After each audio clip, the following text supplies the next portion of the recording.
नवी दिल्लीत आज राष्ट्रपती द्रौपदी मुर्मू यांच्या हस्ते कृषी अन्न प्रणालीमध्ये स्त्रिया या विषयावरच्या जागतिक परिषदेचं उद्घाटन करण्यात आलं। ही परिषद 3 दिवस चालणार आहे। प्रगतीला चालना देत नवी उंची गाठण्याचे प्रयत्न अशी या परिषदेची मध्यवर्ती संकल्पना आहे।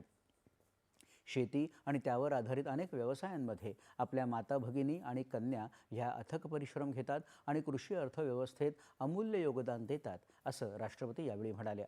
पर्यावरण संवर्धन क्षेत्रात भरीव योगदान देणाऱ्या काही मोजक्या स्त्रियांचा गौरवपूर्ण उल्लेख त्यांनी केला। यामध्ये महाराष्ट्रातल्या बीजमाता राहीबाई पोपेरे यांचाही विशेष उल्लेख होता। कृषी शिक्षण आणि खाद्यान्न क्षेत्रात पुढे येणाऱ्या मुलीबाळींना सर्वथा सहाय्य पुरवणं ही समाजाची जबाबदारी आहे, असं त्यांनी अधोरेखित केलं।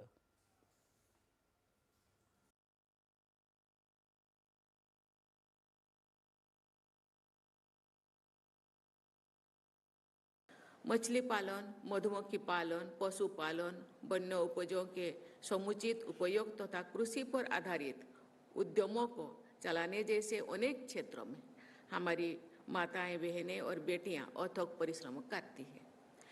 वे कृषि अर्थव्यवस्था को अमूल्य योगदान देते हैं। महाराष्ट्र के एक जनजातीय समुदाय के आने वाले श्रीमती राहीबाई सीमा पोपरे जी ने विभिन्न फसलों की प्रजातियों का संरक्षण किया है।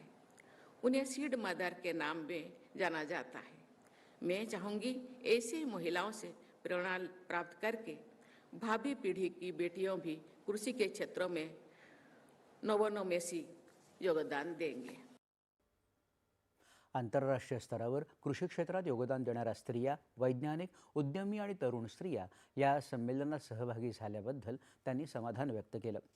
सध्या सुरू असलेल्या आंतरराष्ट्रीय महिला शेतकरी वर्षाचा संदर्भ देत राष्ट्रपतींनी या स्त्रियांना धोरण निर्मिती, निर्णय प्रक्रिया आदींमध्ये अधिक सहभाग मिळावा अशी अपेक्षा व्यक्त केली। यामुळे स्त्री-पुरुष समानता खऱ्या अर्थानं प्रस्थापित होईल, असं त्या म्हणाल्या। शेती आणि संबंधित क्षेत्रातल्या स्त्रियांच्या सक्षमीकरणासाठी भारत सरकार करत असलेल्या नमो ड्रोन दीदीसहित विविध उपाययोजनांचा आढावाही त्यावेळी त्यांनी मांडला। तत्पूर्वी या कार्यक्रमात बोलताना केंद्रीय कृषी मंत्री शिवराज सिंग चौहान यांनी शेती प्रक्रियेच्या प्रत्येक टप्प्यावर स्त्रिया आणि मुली करत असलेल्या कामांचा महिला सक्षमीकरणाच्या संदर्भात धांडोळा घेतला।